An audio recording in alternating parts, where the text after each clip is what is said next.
Assalamualaikum warahmatullahi wabarakatuh. Waalaikumsalam warahmatullahi wabarakatuh. Hamdalillah Wassalli ala rasulillah Muhammad ibn Abdillah. La hawla wa la quwata illa billah, amma ba'du. Qala Allah ta'ala fil Qur'anil Karim, a'udzu billahi minasyaitonir rajim. Ya ayyuhalladzina amanu ittaqullaha haqqa tuqatih wa la tamutunna illa wa antum muslimun. Bapak Ibu jemaah sekalian yang rahmati Allah Subhanahu wa taala, kita akan melanjutkan kajian Tafsir Al-Munir karangan Dr. Wahbah Zuhaili, melanjutkan pembahasan surat An-Najm masuk ayat 27 sampai 30. Di dalam tafsir disebutkan ba'da an wabahal haq subhanahu al-musyrikina ala ibadatihim al-asnam wal awsan wa bahahum maratan ukhra wa qara'ahum ala qawlihim al-malaikatu banatullah. Bapak Ibu jemaah sekalian yang rahmat Allah SWT, sebelum masuk ke dalam tema ini, di tema ini kita akan menjelaskan tentang tuduhan orang-orang musyrik terhadap malaikat, bahwa malaikat itu katanya anak perempuannya Allah. Nah, sebelum masuk kepada tema ini, sebagai penghantar, di tema sebelumnya atau ayat sebelumnya, Allah juga memberikan celaan kepada orang-orang musyrik. Yang pertama, dikarenakan orang-orang musyrik saat itu menjadikan Lata, Uzza, Manat. Nah, itu ya, Lata, Uzza, Manat sebagai Tuhan. Itu satu kesalahan. Nah, ini kesalahan yang kedua, mereka beranggapan kalau malaikat itu anak perempuannya Allah. Masih ingat kemarin ketika membahas Lata, Uzza, Manat. Jadi Lata itu batu ya. Jadi sebuah batu putih, batu yang besar, yang di situ diukir, kemudian dikasih tirai atau penutup yang rapi, lalu kemudian di situ juga ada penjaganya, yang orang-orang di situ meyakini sebagai sesuatu yang suci, sehingga mereka selalu menyempatkan untuk tawaf di batu itu. Itulah Lata.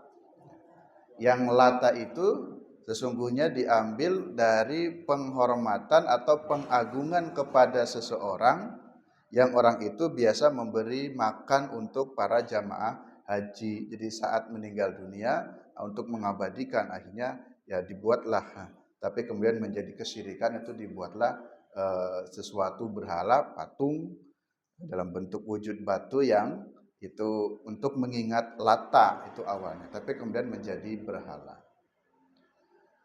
Lata, kemudian Uzza.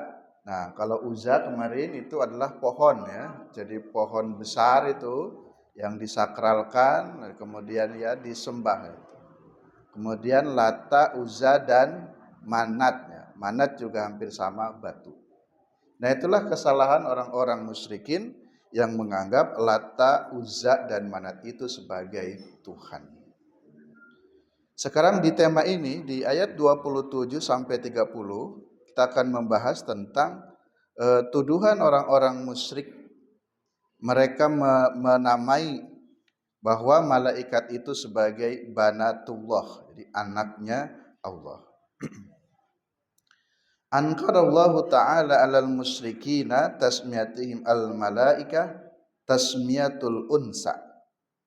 Allah mengingkari atau membantah pandangan orang-orang musyrikin yang mereka menyematkan penyebutan kepada malaikat itu sebagai tasmiyatul unsa, dengan sebutan gender perempuan. Ya. Mungkin menarik juga ya untuk kita sedikit mengulas tentang malaikat. Malaikat itu yang kita yakini, malaikat jelas ada, karena banyak sekali ayat Quran atau hadis menjelaskan tentang keberadaan malaikat. Tapi mungkin pertanyaan yang muncul, Malaikat itu jenisnya itu laki-laki atau perempuan. Nah itu. Jadi laki atau perempuan. Laki apa perempuan, Bu? Udah ya. Nah, Jibril laki atau perempuan? Nah. Kita lihat lah ya. Kalau Jibril itu perempuan, sesekali atau seringkali berdua-duaan dengan Nabi Muhammad. Sering ya malah. Kalau Jibril itu ternyata perempuan. Nah itu tuduhan orang musyrikin, malaikat itu memiliki jenis kelamin. Jenis kelaminnya ya gender. Gendernya itu maksudnya perempuan. Ya. Nah padahal di dalam keyakinan kita kaum muslimin, bahkan bukan hanya keyakinan agama Islam, keyakinan agama Samawi, ya, seperti orang Nasrani pun itu meyakini bahwa malaikat itu tidak memiliki jenis kelamin. Jadi kita tidak bisa mengatakan jenis kelaminnya laki-laki ataukah perempuan. Itu satu hal. Lalu hal yang kedua terkait dengan malaikat. Malaikat itu kan diciptakan dari nur. Nur itu cahaya. Yang kemudian malaikat itu tidak diberikan sifat-sifat biologis. Beda dengan manusia. Jadi malaikat itu tidak memiliki sifat-sifat biologis. Jadi malaikat itu tidak lapar, tidak haus. Jadi tidak ada malaikat yang makan, minum. Kemudian malaikat juga tidak menikah. Ada yang pernah kondangan? Ada mantenan malaikat? Tidak ada. Ya. Karena malaikat tidak diberikan nafsu. Tidak diberikan sifat-sifat biologis. Tidak tertarik dengan perempuan jenis kelamin karena memang tadi tidak diberikan sifat-sifat biologis. Nah, itulah seputar malaikat. Kemudian yang berikutnya, nah di sini masuk kepada ayat yang pertama. Tuduhan orang musyrikin mengatakan begini. Innal ladina la yu'minuna bil akhirati. Sesungguhnya orang-orang yang tidak beriman kepada akhirat, la yusammunal malaikata, sungguh mereka yusammun, memberikan nama kepada malaikata, para malaikat. Al malaika ini bahasa Arabnya bentuk jamak. Jadi banyak malaikat itu. Dari kata malak. Jadi mufradnya tunggalnya itu malakun, kemudian malaikatun. Jadi ketika kata al malaikatu berarti itu maknanya malaikat banyak. Ya.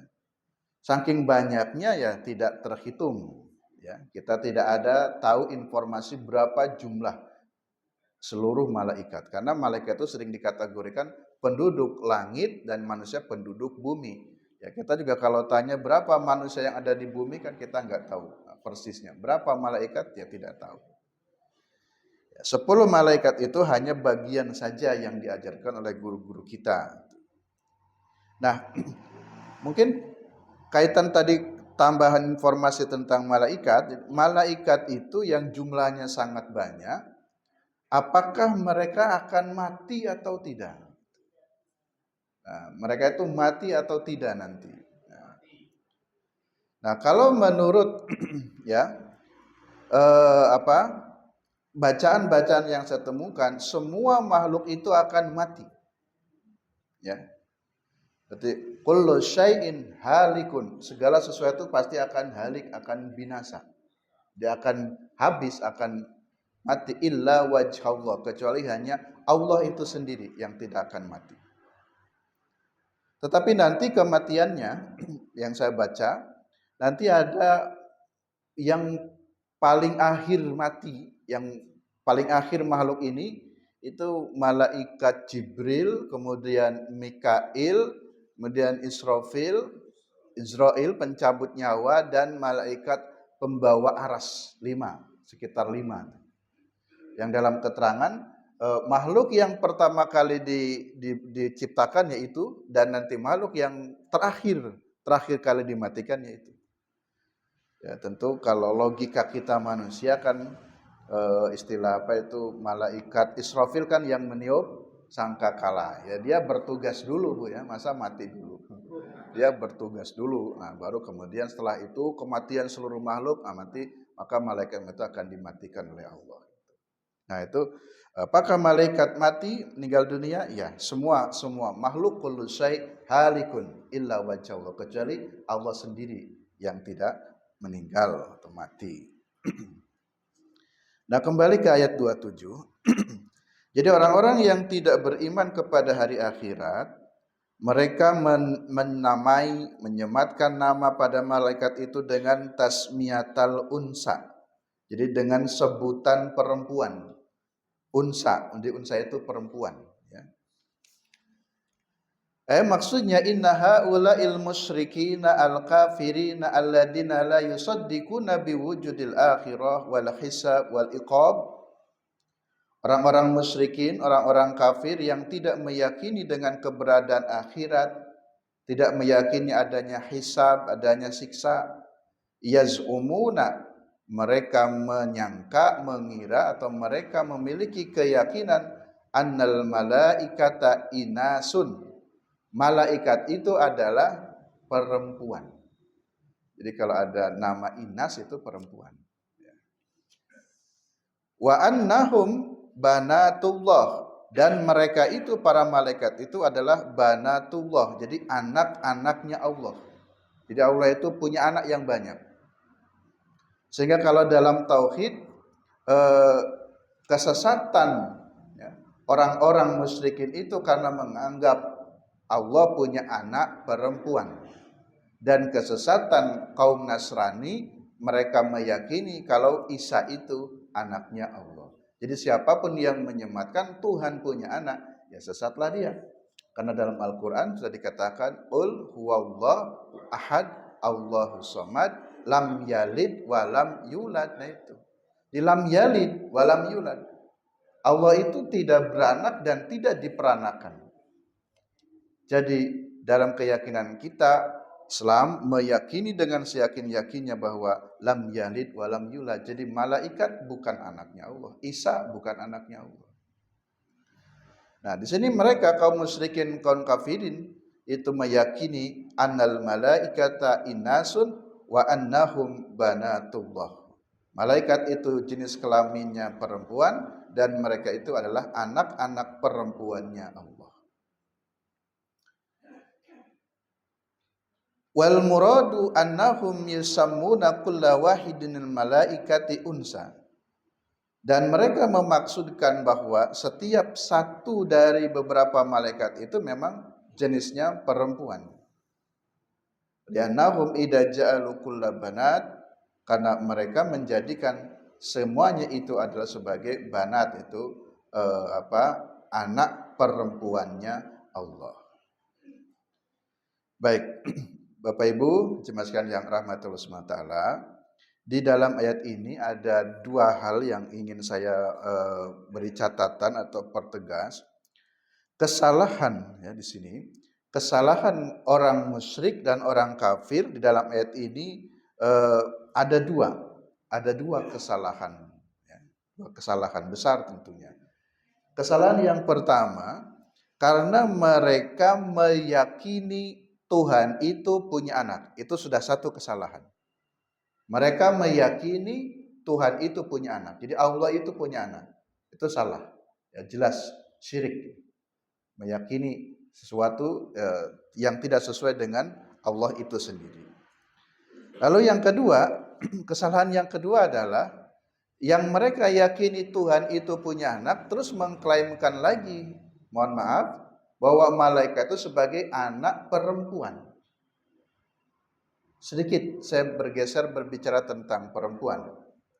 Dalam pandangannya orang-orang dulu, orang-orang jahiliyah, mohon maaf, kalau orang punya anak perempuan itu merasa hina.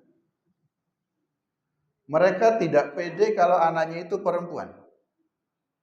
Bahkan tidak sedikit yang membunuh anak perempuan jika tahu lahirnya anak perempuan. Beda dengan masa Fir'aun. Kalau masa Fir'aun itu yang dibunuh anak laki-laki, tapi pada masa jahiliyah yang dibunuh itu anak perempuan. Jadi mohon maaf ya, pada konteks saat itu sebelum Nabi datang, Islam datang, Al-Quran datang, itu persepsi bahwa perempuan itu ya sesuatu yang hina, yang rendah, yang tidak ada manfaatnya. Mereka bangga kalau punya anak laki-laki, karena dianggap anak laki-laki itu banyak manfaatnya, bisa ikut berperang, bisa bekerja dan yang lain-lainnya. Nah, di sini menjadi satu kesalahan. Kenapa? Mereka sendiri dalam keyakinan mereka mengatakan kalau perempuan itu, jenis perempuan itu makhluk yang rendah. Mereka bangga kalau punya anak laki-laki. Lah sekarang mereka malah menyematkan Tuhan punya anak perempuan. Berarti kan semakin merendahkan Tuhan. Gitu. Jadi mereka berarti kalau begitu merasa unggul, lebih unggul daripada Tuhan. Karena dalam keyakinannya saja mereka merendahkan perempuan, lah kok tiba-tiba dikatakan Tuhan itu punya anak, anaknya perempuan. Sebagaimana mereka menuduh kalau orang punya anak perempuan hina. Nah ini malah dituduhkan kepada Allah, Tuhan kita. Nah situ jelas kesalahan. Sehingga jadi saya menggarisbawahi ini kesalahan orang-orang musyrikin dan orang kafirin itu dua kesalahan ya. Yang pertama apa Bu? Menganggap Tuhan itu punya anak, itu yang pertama. Yang keduanya menganggap bahwa malaikat itu sebagai anak perempuan. Saya lanjutkan tentang perempuan supaya tidak miskomunikasi pemahaman. Itu dulu pemahaman perempuan itu rendah, tetapi setelah Quran datang, posisi perempuan itu ya sama dengan laki-laki. Yang penting mereka memiliki keimanan, mereka memiliki amal soleh, sama saja. Ya. Min dzakarin au unsa, dari laki-laki ataupun perempuan, asalkan memiliki keimanan, amal soleh. Karena kan yang dilihat kan inna akramakum indallahi atqakum. Siapapun, mau jenis kelaminnya laki-laki, jenis kelaminnya perempuan, asalkan bertakwa, itulah yang paling mulia. Jadi bukan lagi melihat jenis kelaminnya. Ya. Kalau dulu perempuan sering disebut apa itu konco, wingking. Terus apa lagi ya? Cuman apa? Di dapur, di kasur, di sumur. Nah, itu peran-peran yang tanda kutip merendahkan dulu. Tapi kalau sekarang tidak begitu. Pemahaman berkembang, memahami teks Quran itu ya tidak seperti itu. Perempuan memiliki juga hak-hak. Tidak selamanya harus di dapur, di sumur. Sekarang perempuan juga bisa mendapatkan akses pendidikan, akses publik. Perempuan bisa menjadi guru, jadi dosen, jadi pejabat di kantor, banyak. Jadi peran itu silakan. Tidak menyelisihi syariat, tidak apa-apa ya. Baik, ini ayat yang pertama. Ayat yang kedua, 28. Wa ma lahum bihi min ilmin. Tidaklah mereka itu memiliki pengetahuan. Nah, sini Allah memberikan bantahan. Apa yang mereka katakan itu tidak berdasarkan ilmu, begitu maksudnya. Wa ma lahum bihi min ilmin, dan tidaklah mereka itu memiliki ilmu, pengetahuan. Maksudnya walaysa lahum bidzalika ala shalihin bisidqi ma qaluhu. Mereka tidak memiliki dasar yang benar, dasar yang kuat apa yang mereka katakan. Misalkan gini, klaim mereka mengatakan malaikat itu anak perempuan. Mana dasarnya? Mana dalilnya? Buktinya apa? Mereka enggak punya bukti, mereka enggak punya dasar. Nah, maka di sini Bapak Ibu juga harus menjadi catatan ya, bahwa kita di dalam mengatakan sesuatu itu harus jelas ada dasarnya. ya. Ada buktinya. Seperti Mas siapa ini? Mas Megi ya. Sebagai lawyer ya. Kan tidak sembarangan mengangkat satu hukum. Kecuali harus jelas ada berapa alat bukti? 2 ya Mas ya? Minimalnya harus ada 2 alat bukti, itu kan harus jelas. Jadi tidak boleh mengklaim malaikat sebagai anak perempuan. Mana ilmu tentang kalimat itu? Ya. Wala ma'rifatun wala burhanun. Mereka tidak memiliki bukti, tidak memiliki pengetahuan. Fa innahum lam ya'rifuhum wala syahiduhum. Mereka pun tidak tahu, tidak menyaksikan. Coba, ketika Allah menciptakan malaikat, apakah mereka tahu waktu lahirnya atau waktu diciptakannya, mohon maaf, waktu diciptakannya itu bentuknya laki atau perempuan? Mereka enggak tahu. Wala syahidun, mereka tidak menyaksikan saat proses penciptaan malaikat. Kok bisa-bisanya tiba-tiba mengklaim bahwa malaikat itu sebagai anak perempuan atau jenis kelaminnya perempuan. Wala akhbarahum bihi mukhabbirun maqbulul khabar. Dan tidak ada juga satu khobar, satu berita yang makbul, yang bisa diterima tentang pernyataan orang-orang musyrikin malaikat itu berjenis kelamin perempuan. Bal qalu dzalika jahlan wa dhalalatan. Tapi yang demikian itu, perkataan mereka itu hanya kebodohan dan kesesatan saja. Itu hanya kebodohan saja.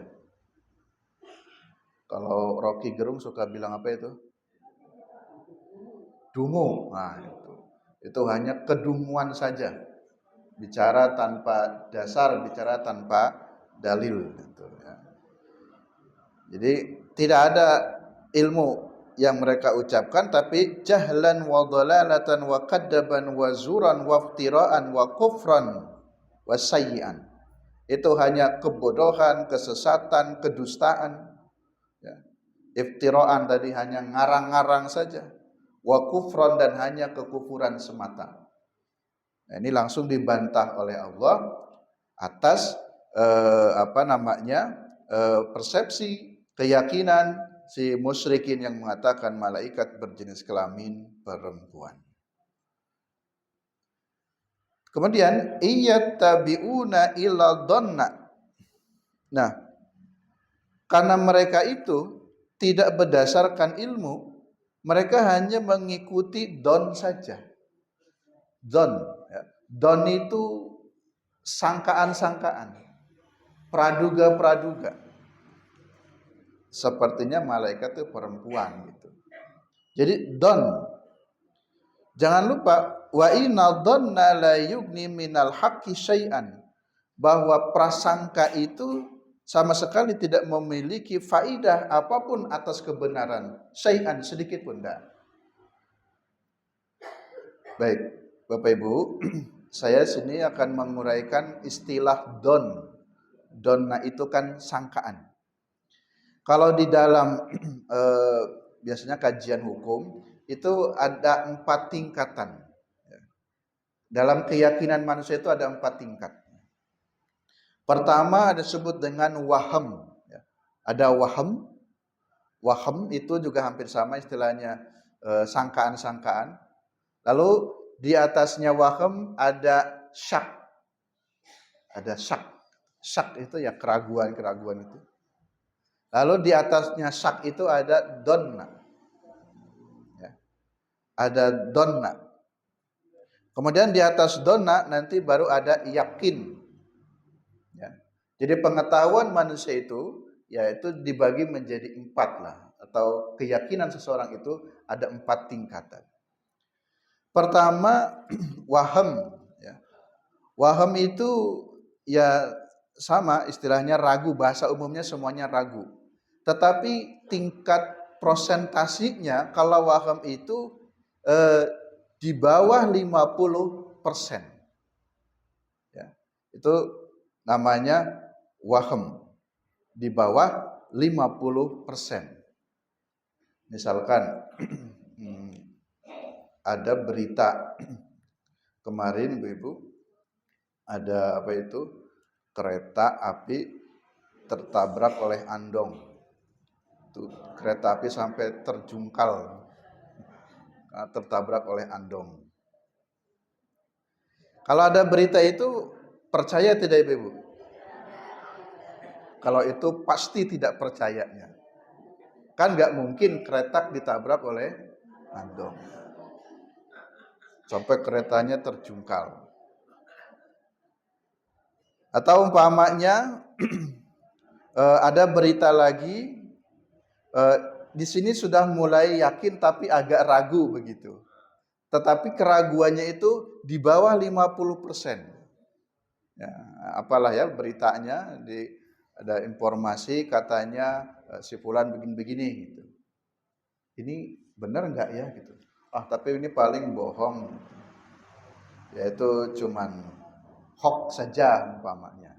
Maka itu disebutnya itu waham, keraguan. Ya, ada orang telepon, "Bu, anak ibu kecelakaan." Karena ada yang telepon tuh, "Anak ibu kecelakaan di sini." Nah, kita agak sedikit percaya, tapi di situ ada keraguan. Tapi keraguan itu masih terlalu besar, keyakinannya masih sedikit. Nah gitu. Apa benar ya anak saya kecelakaan? Jangan-jangan ini yang telepon cuma menipu saja untuk meminta uang dengan alasan anaknya kecelakaan. Nah di situ kalau ada keraguannya lebih besar, keyakinannya kecil, itu sebutnya waham. Ragu-ragunya disebutnya waham. Lalu yang kedua, di atasnya waham itu syak. Syak juga ragu-ragu arti umumnya.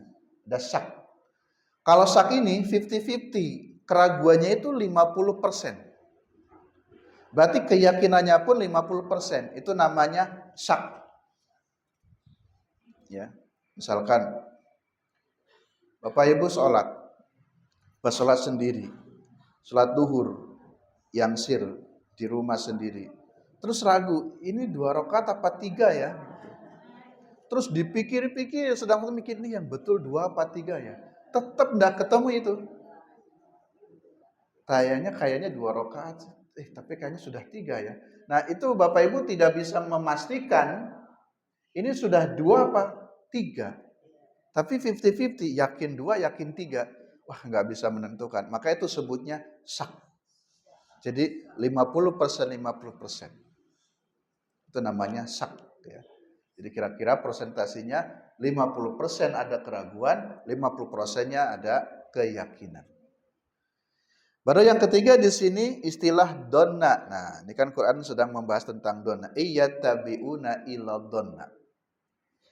Kalau donna biasanya kalau di dalam usul fikih ketika disebut kata don itu istilahnya ada keyakinannya itu persentasenya di atas 50%. Sehingga dalam istilah dalil ini dalilnya doni. Kan ada istilah dalil qot'i, ada dalil doni kalau istilah dalil itu. Ini dalilnya doni. Sesungguhnya di dalam dalil itu ada kebenaran tapi masih ada keraguan. Tapi tingkat keyakinannya itu di atas 50%. Nah, maka itu biasanya disebut dengan istilah don. Jadi keraguan tetapi memiliki keyakinan yang lebih tinggi persentasenya di atas 50%. Baru yang ketiga, yang keempat itu yakin. Nah itu. Tingkatan tertinggi itu yakin. Kalau yakin itu 100% yakin saya membenarkan perkataan ini. 100% saya benar, yakin, meyakini itu. Kalau dalam dalil itu ada disebut dengan istilah qot'i. Ya. Kan ada dalil yang doni, ada dalil yang qot'i. Qot'i itu betul-betul yakin. Kalau di dalam hadis, itu hadis yang tingkatannya mutawatir itu mencapai levelnya nanti qot'i gitu, seperti Al-Quran tingkat keyakinannya.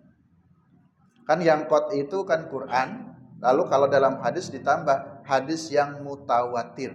Tapi kalau hadis ahad itu dikategorikannya yang doni.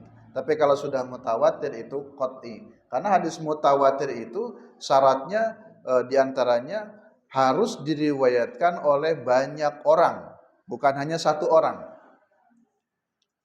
Para ulama memang berbeda-beda. Ada yang mengatakan syarat minimal mutawatir itu harus 4 orang. 4 orang itu disandarkan kepada tentang jumlah saksi. Jumlah saksi itu minimalnya 4 orang. Bapak Ibu mohon maaf jika ada kasus ya di kampung kita, umpamanya mohon maaf ada orang berzina. Tapi yang tahu hanya ibu sendiri. Walaupun ibu betul-betul melihatnya atau menyaksikan, tapi kalau sendiri lalu lapor ke RT itu tidak kuat. Gak bisa mengungkap kasus itu karena bahkan akan dituduh balik. Gitu. Jadi persaksian itu minimalnya 4 orang. Jadi kalau menemukan sebegitu jangan langsung dilaporkan. Nanti dituduh balik, ibu ini memang kok sudah nggak senang dengan saya. Cari dulu saksinya 4 orang. Nyari saksi 4 orang, datang ke situ sudah selesai zinahnya. Ya, tidak bisa terungkap juga, harus nunggu saksi 4 orang. Tapi mungkin kalau sekarang mungkin mohon maaf ya, divideokan ya. Nah, divideokan sebagai alat buktinya ya. Nah, jadi ini hanya satu konsep yakin atau tidak. Jadi kalau 1 orang saksi itu dianggap belum yakin. Tapi harus 4. Ada yang mengatakan mutawatir itu perawinya minimal 5. 5 itu disandarkan kepada ulul azmi itu kan 5. Jadi jumlah perawi itu minimal 5. Ada yang 10 bahkan ada yang 40 gitu. Jadi satu hadis itu jika diriwayatkan oleh 40 orang baru mutawatir. Artinya diriwayatkan oleh banyak orang yang mereka itu tidak mungkin mau bersepakat berdusta. Gitu. Tidak mungkin mau bersepakat berdusta. Maka itu levelnya itu keyakin. Nah, dalam hadis itu disebut mutawatir. Itu levelnya bisa kepada nilai yakin. Nah, inilah istilah-istilah ya di dalam istilahnya tingkatan keyakinan atau hukum itu ada 4. Yang pertama apa tadi Bapak Ibu? Waham dulu, di atasnya waham, ada syak, di atasnya syak, don, di atasnya don, yakin. Nah, jadi nanti kita terapkan saja tuh. Ada informasi apa? Kayaknya ragu ya, nggak mungkin juga sih gitu. Ibu dengar nggak Bu, kalau Ustadz yang kemarin ngisi atau Ustadz yang di sana sekarang katanya poligami ya gitu. Nah ini benar nggak ya? Nah informasi ini itu kan dicerna ragu-ragu antara ragu dan yakin. Masa iya sih gitu? Masa iya? Ketika masa iya itu kan, nah ragu. Nah tinggal ragunya berapa persen? Wah nggak percaya saya, nggak mungkin lah. Nggak mungkin. Ustadz Ali poligami nggak mungkin. Nggak mungkin. Ini kalau ada berita begini namanya waham. Mungkin iya tapi kebanyakan tidaknya. Itu waham. Tapi nanti kalau iya saya dengar dari beberapa orang. Karena waktu di sana juga saya dengar. Wah ini berarti sudah naik tingkatannya 50-50 ya. Wah ini sudah sak kan, sak gitu. Suatu saat ketemu lagi. Betul, saya ketemu dengan tetangganya. Tetangga itu kan tahu kesehariannya, rame memang. Wah ini lebih yakin lagi, berarti ini don. Akhirnya suatu saat ibu ketemu dengan istrinya curhat. Suami saya ini ternyata poligami lagi ya ibu. Berarti ini makin yakin, nah itu namanya 100%. Nah jadi begitu ya, jadi istilah keyakinan itu tingkatannya ada don. Nah di sini istilah saja ada don, ada yakin, ada syak, ada waham. Nah Ja'a fil hadisi as-sahih anna Rasulullah SAW qala, ada hadis sahih bahwa Rasulullah SAW bersabda, iyyakum wadhanna. Ada istilah dhanna ya. Iyyakum wadhanna fa inna dhanna aqdabul hadis. Berhati-hatilah kalian terhadap buruk sangka. Don itu diartikan tadi praduga, buruk sangka, walaupun tadi ada istilah tingkat persentasenya lebih tinggi di atas 50%. Tapi tetap tidak boleh tidak boleh berburuk sangka. Kenapa? Karena fa inna dhanna aqdabul hadis. Berburuk sangka itu, melakukan don itu adalah itu sedusta-dustanya perkataan. Jadi kalau belum memiliki level yakin, jangan diceritakan dulu, kira-kira begitu. Ya. Jadi kalau masih ada don, hati-hati, iyyakum wadhanna. Lalu ngerasani akhirnya si fulan itu katanya, padahal itu masih berita burung saja. Nah itu jangan langsung disebarluaskan. Kalau dalam televisi itu acara atau program yang suka membedah kehidupan para artis, selebritis, itu namanya apa ya? Gosip ya. Nah ada mungkin istilah, ada acara gosip. Itu justru nama programnya saja sudah nggak benar toh. Acara gosip, kan gosip sudah jelas nggak boleh. Tapi justru ratingnya bisa jadi tinggi. Karena kita senang juga menikmati. Terus kelanjutannya itu gimana ya? Itu jadi cerai nggak ya? Terus kepengen tahu. Itu para wartawan itu senang nguliti, cari terus. Itu yang ranahnya ranah privasi, dikuliti, ditayangkan, akhirnya dinikmati juga oleh kita semuanya. Padahal sudah jelas gosip itu nggak boleh. Itu ya. Kasihan juga tuh privasi itu, jadinya se-Indonesia Raya tahu semuanya, padahal kita nggak pengen tahu, akhirnya jadi tahu, terpublikasikan. Nah, maka kita jangan nonton, jangan melihat. Nah, itu contoh gosip-gosip itu ya tidak sampai tingkatan yakin itu, bahkan bisa jadi waham saja itu. Kalaupun enggak, minimalnya ya syak. Ya, 50-50 benar enggak? Baik. Ayat 29. Fa'arid an man tawalla an dzikrina walam yurid illal hayatad dunya.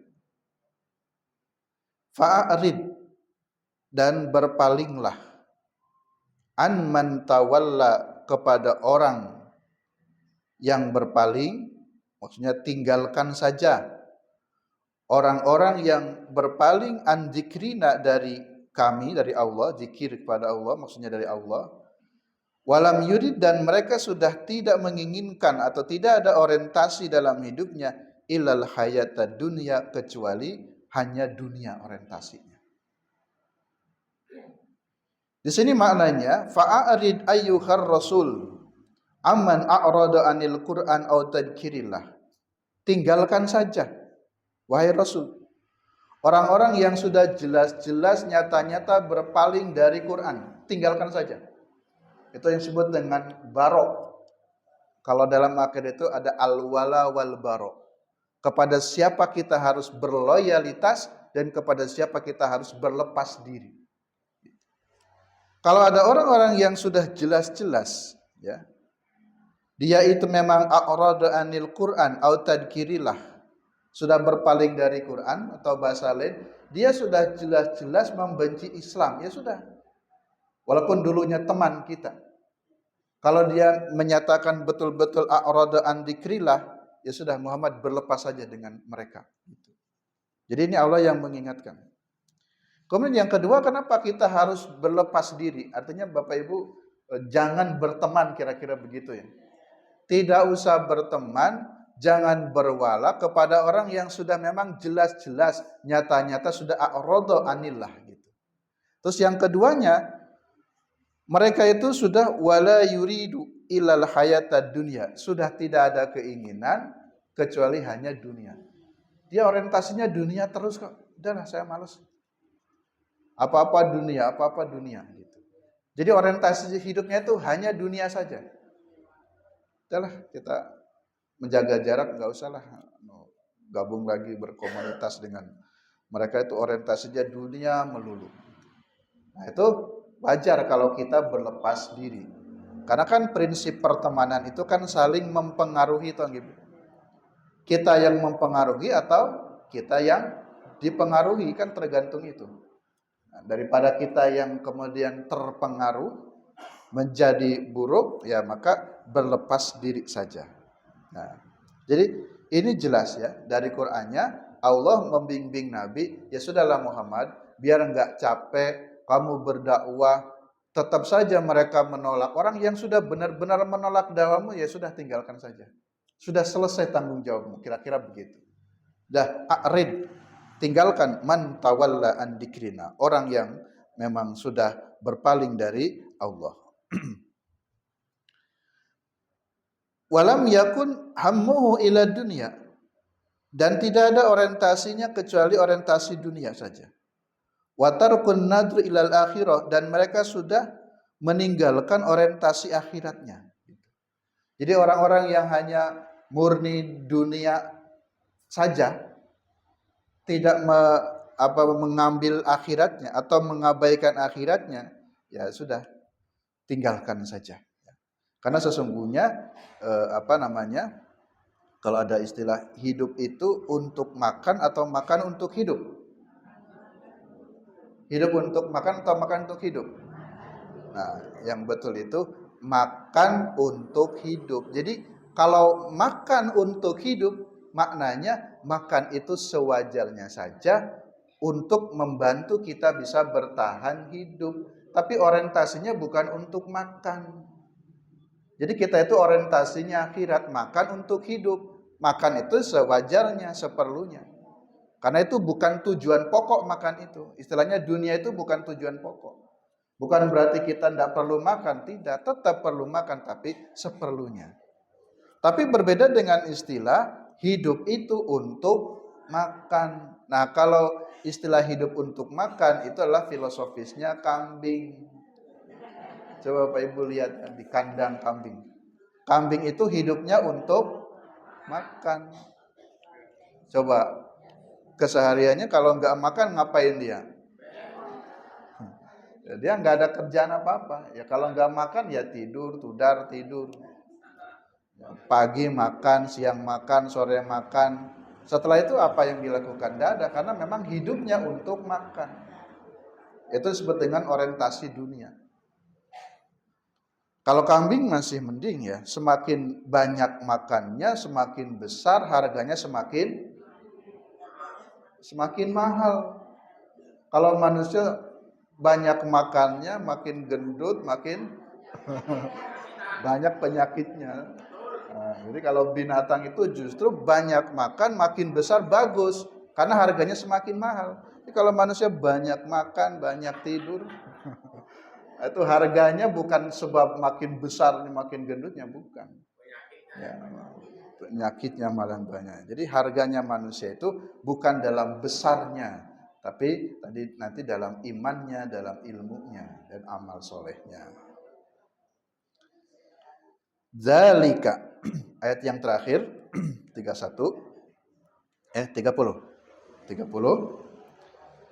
Zalika mablaguhum minal ilmi. Yang demikian itu kadar dari ilmu. Jadi kadar dari ilmu. Jadi bahasa lain begini Bapak Ibu ya. Nah, ya sudahlah. Kita maklumi saja. Dia bilang begitu, ya sudahlah kita maklumi saja. Ya. Memang yang dia tahu ya begitu. Istilahnya tingkat pendidikannya segitu, ya pengetahuannya segitu. Ya sudahlah kita maklumi saja. Istilahnya itu sing waras kalah. Nah, kira-kira begitu. Sudah usah debat lah, sudah usah debat. Bisa abai kewae. Meneng sing waras ngalah. Kira-kira begitu. Karena itulah ukuran ilmunya dia. Mereka menuduh-nuduh malaikat itu anak perempuannya Allah, dan dikasih tahu tetap saja, udah tinggalkan saja Muhammad. Ya sudahlah kita maklumi saja. Memang ilmunya dia ya sebatas itu. Gitu. Inna amra dunya wa talabaha wa muntahiyun ma wasaluhu ilahi minal ilmi fala yaltafituna ila siwahu min amridin, dan seterusnya. Ini ada hadis. Hadis bagus ini Bapak Ibu. Qala Rasulullah sallallahu alaihi wasallam. Nah, ini nasihat buat kita. Ad-dunya darun man la dara lahu. Ini yang pertama pesannya dalam hadis. Ad-dunya, adapun dunia itu adalah darun man la dara lahu. Dunia itu sebagai tempat tinggal orang yang tidak punya tempat tinggal. Rumah itu, dunia itu sebagai rumah bagi orang yang tidak punya rumah. Orang yang tidak punya rumah itu ya rumahnya dunia itu. Tadi kita sedang bicara orientasi dunia. Jadi nggak mikir kayak akhiratnya. Padahal kita itu kan ingin punya rumah di akhirat juga. Wa man la malalahu. Dan dunia itu sebagai kekayaan, malun. Tetapi man la malalahu, yang sebenarnya dia tidak memiliki kekayaan. Jadi kalau hanya ngumpul-ngumpul ke harta, ya memang itu jadi kekayaan dunia, tapi sungguhnya dia tidak punya apa-apa. Walaha yujma'u man la aqala lahu, dan di dunia itu tempat berkumpulnya orang-orang yang tidak punya akal. Jadi maksudnya tidak punya akal itu tadi jika orientasinya hanya dunia saja. Oleh karenanya wa fid du'ai al-maksur, ada dalam doa yang maksur. Nah, ini doa Allahumma la taj'al dunya akbaru hammana wala mablagu ilmuna. Ya Allah, la taj'al, jangan engkau jadikan dunia ini menjadi perhatian terbesarku. Jadi dunia ini jangan sampai menjadi fokus perhatian terbesar nih. Jangan fokus perhatian terbesarnya jangan dunia. Dan jangan sampai juga ya Allah wala mablagha ilmuna. Dan juga bukan puncak pengetahuan tertinggi. Jadi dunia itu jangan menjadi fokus perhatian akbar terbesar dan bukan puncak pengetahuan tertinggi. Ya, jadi maksudnya perhatian yang harus fokus itu ya akhirat. Tapi sekali lagi Bapak Ibu, jangan salah paham, ayat-ayat ini bukan menegasikan dunia. Jadi bukan berarti menjelekkan dunia, bukan. Tapi di sini yang dicela itu adalah orang yang hanya orientasinya dunia saja. Bagus jadi orang kaya, harus umat Islam itu menjadi orang kaya. Dengan kekayaannya dia bisa berdakwah, dia masuk surga, dia bisa banyak hal yang bisa lakukan dengan kekayaannya. Tapi yang dicela di sini adalah orang yang hanya orientasinya hanya mengumpulkan uang saja. Tapi akhiratnya tidak terpikirkan. Kaya tapi sodakonya cuma Rp1.000. Kira-kira begitu ya. Ya kan disesuaikan. Kita punya apa ya, maka sodakonya lebih besar. Inna rabbaka huwa a'lamu biman dalla an sabilih wa huwa a'lamu bil muhtadin. Sesungguhnya Rabbmu itu maha tahu siapa-siapa orang yang dolla, yang tersesat dari jalannya, wa huwa a'lamu, dan Allah pun lebih tahu biman ihtada, siapa-siapa orang yang mendapatkan petunjuk. A'rid an haula'i li anna Allah huwa al-khaliqu li jam'il makhluqat wa alimun biman dalla an sabili sabilul haq wal hadiya alimun biman ihtada ila dinil haq, dan seterusnya. Jadi di sini kata kuncinya Allah sudah sangat maha tahu siapa-siapa orang-orang yang buruk, siapa-siapa orang yang baik. Jadi tugas Muhammad, tugas Nabi, tugasmu hanya menyampaikan saja.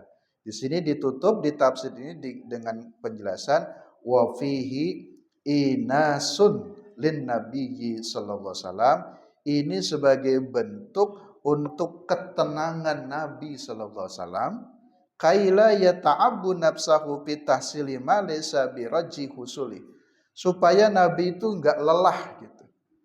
Enggak lelah jika hasilnya itu tidak sesuai dengan yang diharapkan, kira-kira.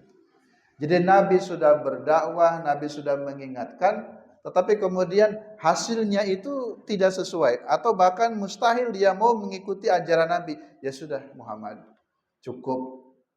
Kamu jangan terlalu mikir yang terlalu berat. Sudahlah, cukup.